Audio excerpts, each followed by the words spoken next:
Jangan lupa like, komen, dan subscribe channel YouTube TVRI Bengkulu dan nyalakan lonceng notifikasinya.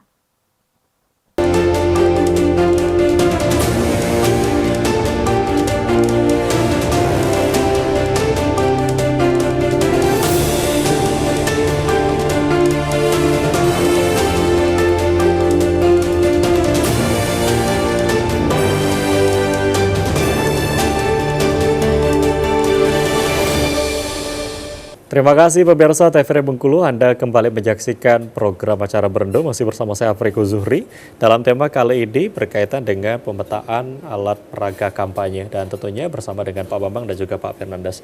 Baik, Pak Fernandes tadi bicara terkait dengan bagaimana metode sekarang para calon untuk melakukan kampanye lah, tidak hanya di media sosial, baik itu kampanye langsung dan lain sebagainya. Tapi kalau kita bicara soal kampanye ini sendiri yang menjadi branding ya, banyak juga mereka yang melakukan pendekatan ke generasi muda. Memang generasi muda saat ini salah satu yang katakanlah nanti menjadi pemilih terbanyak juga ya. Nah, ini seperti apa kalau Pak Fernandes melihat?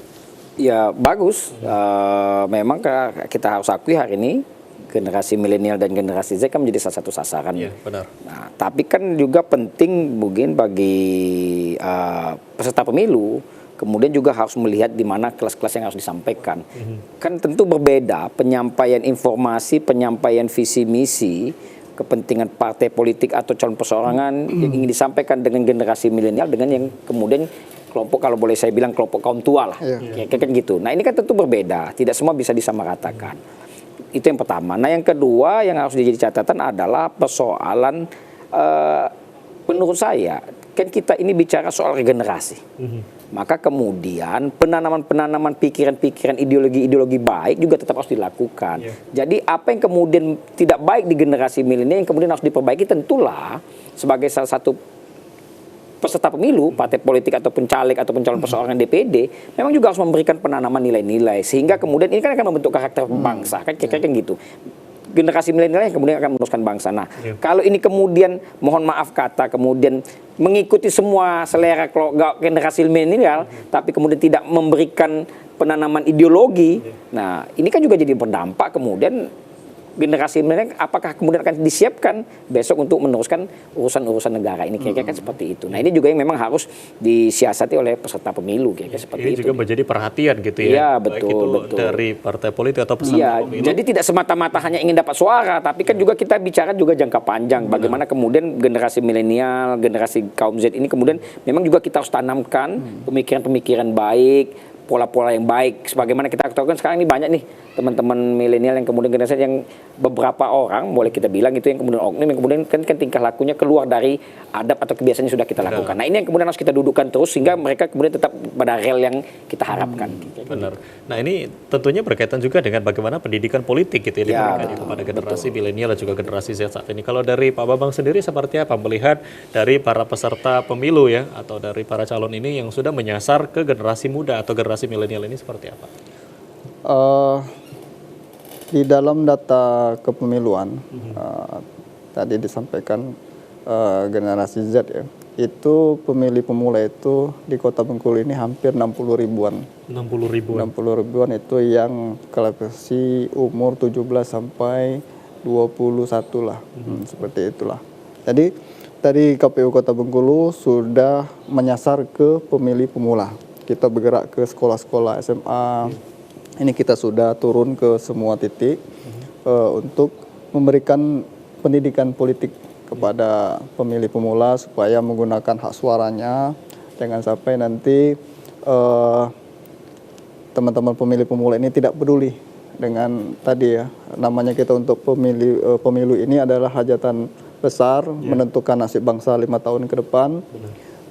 Dan juga banyak di generasi muda ini kita himbau untuk menyuarakan, memberikan suaranya untuk penentuan masa depan Indonesia ke depan.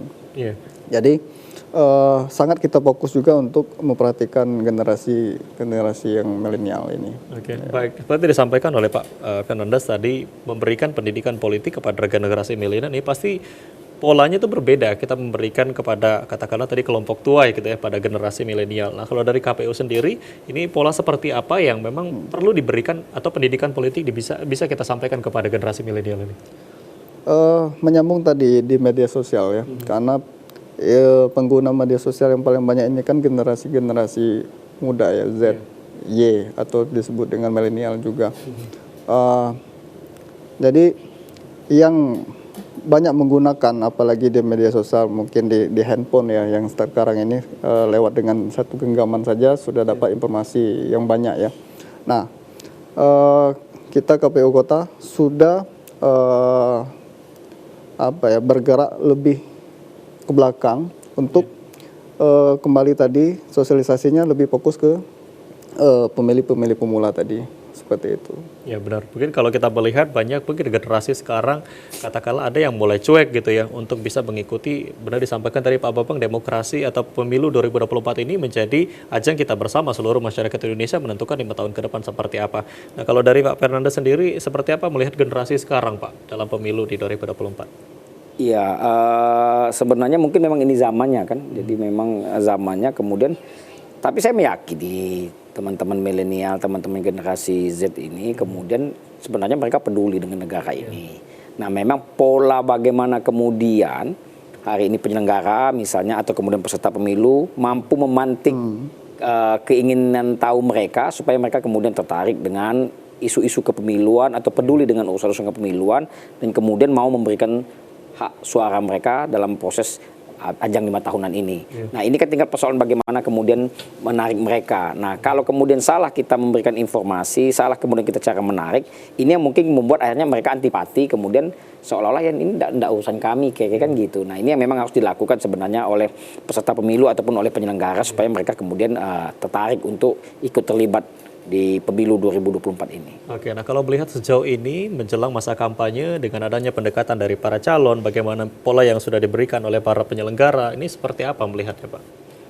Melihat untuk dari generasi muda menangkap dari pendidikan yang sudah diberikan atau dalam masa kampanye ini nanti bagaimana generasi muda ini bisa menangkap dan juga berpartisipasi ke depan?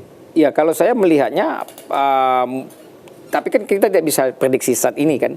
Kita bisa prediksinya hanya saat ini, tapi menentukannya kan nanti pada saat 14 Februari 2024. Tapi kalau saya lihat hari ini, saya meyakini generasi muda, kaum milenial ini kemudian memang punya potensi yang cukup tinggi, kemudian punya ketertarikan cukup bagus. Ini kan juga dibuktikan dengan beberapa kegiatan-kegiatan calon legislatif yang kemudian melibatkan kelompok-kelompok pemuda, kelompok-kelompok kaum milenial yang kemudian semuanya hampir rata-rata ikut andil. Nah, tapi harapannya adalah jangan sampai generasi milenial ini ikut andil hanya terkait dengan hiburan atau kemudian kegiatan misalnya semata-mata ada hadiah. Nah, saya mudah-mudahan berharap andilnya juga di luar itu memang punya rasa ketertarikan, punya rasa kesadaran yang kemudian memang ini dibangun secara maksimal oleh caleg atau oleh partai politik ataupun oleh penyelenggara sehingga mereka memang mau hadir kayak gitu. Kalau kita bicara soal ikut andil juga kalau melihat sekarang anak muda juga ikut andil dalam menjadi para calon atau peserta pemilu ya. Ada beberapa generasi muda mungkin dari